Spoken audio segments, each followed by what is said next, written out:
പൊന്നാനി മണ്ഡലത്തിൽ ആദ്യ തെരഞ്ഞെടുപ്പ് നടക്കുന്നത് 1957-ലാണ്. കോൺഗ്രസിലെ കെ കുഞ്ഞമ്പുവാണ് മണ്ഡലത്തിൽ നിന്ന് ആദ്യമായി തെരഞ്ഞെടുക്കപ്പെട്ടത്. അതേ വർഷം തന്നെ നടന്ന തെരഞ്ഞെടുപ്പിൽ CPIയുടെ ഏലിയത്ത് തറയിൽ കുഞ്ഞൻ മണ്ഡലത്തിൽ നിന്ന് തെരഞ്ഞെടുക്കപ്പെട്ടു. പിന്നീട് നടന്ന തെരഞ്ഞെടുപ്പുകളിൽ മണ്ഡലം മുസ്ലിം ലീഗിനും കോൺഗ്രസിനുമൊപ്പം നിന്നു. 1980-ൽ കെ ശ്രീധരനിലൂടെ CPM മണ്ഡലം തിരിച്ചുപിടിച്ചെങ്കിലും 1982-ൽ MP ഗംഗാധരനും 1987-ൽ PT മോഹനകൃഷ്ണനും വിജയിച്ചതോടെ മണ്ഡലത്തിന്റെ ഭരണചക്രം വീണ്ടും UDFന്റെ കൈകളിലെത്തി. 1991-ൽ EK ഇമ്പിച്ച് ബാവയിലൂടെ CPM വീണ്ടും മണ്ഡലം തിരിച്ചുപിടിക്കുകയും 1996-ൽ പാലോളി മുഹമ്മദ് കുട്ടിയിലൂടെ മണ്ഡലം നിലനിർത്തുകയും ചെയ്തു. 2 തവണയും കോൺഗ്രസിലെ PT മോഹനകൃഷ്ണനാണ് പരാജയപ്പെട്ടത്.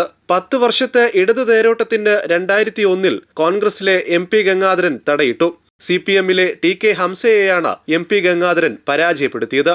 2006-ൽ MP ഗംഗാധരനെ തോൽപ്പിച്ച് പാലോളി മുഹമ്മദ് കുട്ടിയെ തെരഞ്ഞെടുത്ത മണ്ഡലം പിന്നീട് ഇതുവരെ ഇടതുപക്ഷത്തെ കൈവിട്ടിട്ടുണ്ടായിരുന്നില്ല. തുടർന്ന് നടന്ന തെരഞ്ഞെടുപ്പുകളിൽ 2011-ലും 2016-ലും P ശ്രീരാമകൃഷ്ണനും 2021-ൽ P നന്ദകുമാറും പൊന്നാനിയിൽ നിന്ന് നിയമസഭയിലെത്തി. 20 വർഷമായി ഇളക്കം തട്ടാതെ നിൽക്കുന്ന ഇടതിന്റെ പൊന്നാപുരം കോട്ട തകർക്കാൻ ഒറ്റക്കെട്ടായ പ്രവർത്തനമാണ് UDF കാഴ്ചവെച്ചത്.